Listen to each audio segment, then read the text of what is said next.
The Alice ISD School Board approved funding for some upgrades at the high school. $4.5 million will be used to build a new multi-use complex, dressing room for the women's softball team, and an agriculture mechanic shop. Our Madeline Dart is here to tell us more about the projects. Maddie?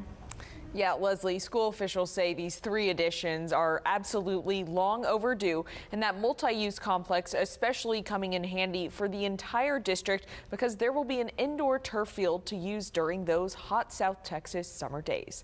The 37,000 square foot complex will be used for sports practices or other district events. Back at the high school, the women's softball building getting a dressing room with bathrooms and showers.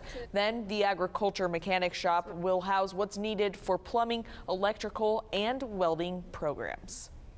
Our baseball team, softball team, soccer teams, ROTC, band, football teams, and cheerleaders and other student groups can use it, as well as community.